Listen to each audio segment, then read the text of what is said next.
Hello everyone. Today I'm going to talk about topographically driven groundwater flow and the San Andreas heat flow paradox. According to the heat flow observations and inferred stress orientation along San Andreas fault, it is interpreted that the fault is weak. Specifically, heat flow data along much of San Andreas Fault shows no indication of a high heat flow that is expected from a strong fault from frictional heating as the fault moves.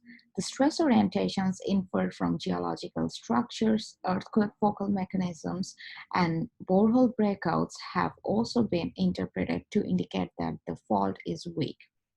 And studies also showed that the orientation of sigma 1 is perpendicular to the fault trace. There has been another hypothesis that suggested that the fault actually uh, generate frictional heat, but the groundwater flow driven by topographic relief redistributes the heat, and it can effectively hide the heat. So the study focused on testing the hypothesis that steady-state topographically driven groundwater flow could alter the near-surface expression of frictional heating along a strong fault to an extent that the existing heat flow data could be consistent with a strong San Andreas fault. The issue is revisited by quantifying the effects of topographically driven groundwater flow along San Andreas fault. Realistic topographic driven potential boundary conditions and a range of permeability structures were considered for the study.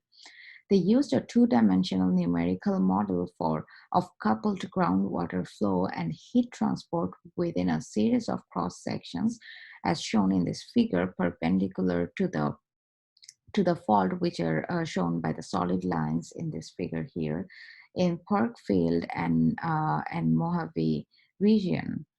So we can say this is Parkfield and this is Mojave A and B. And there are 3 cross sections in Mojave and 1 in the Parkfield. So these 2 plots of heat flow for Parkfield and Mojave profile showing model results for a strong and weak San Andreas fault by red or orange and blue lines. Fault locations is indicated by the vertical gray dashed line. Results are shown for 2 hydrologic scenario, a conduction dominated thermal regime shown by solid curves and one in which permeability varies with decreases with depth shown by dashed lines.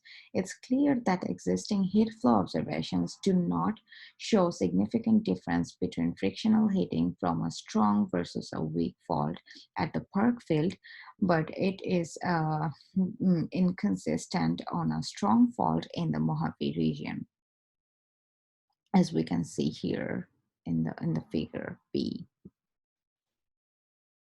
So they also evaluated the effects of along strike topographic variability by computing modeled heat flow for the 3 Mojave Desert profiles as I showed in the first figure and collapsing all the 3 profiles onto one single profile. Even accounting for along strike variability in heat flow caused by topographic variations, it's clear that results from strong fault heating model are inconsistent with heat flow observations. The figure is showing surface heat flow for the 3 model profiles in the Mojave Desert for 3 different homogeneous permeabilities differentiated by 3 colors. The top image is heat generation along a weak fault and the bottom one is along a strong fault. The variation in modeled heat flow along strike is small, specifically to the northeast of the fault. Model results for heating along a weak fault are consistent with observations, but results for heating along a strong fault are not. So to summarize, in the Mojave region, the frictional heating from a strong fault are consistent with existing heat flow data. In comparison, weak fault heating models are consistent with observed heat flow data. Results also demonstrated that the lack of an observed frictional heat flow anomaly in the Mojave area cannot be explained by topographic variability or the steady state um, fluid flow discharge. So the study supports the previous interpretations that the San Andreas fault adjacent to the Mojave Desert is weak.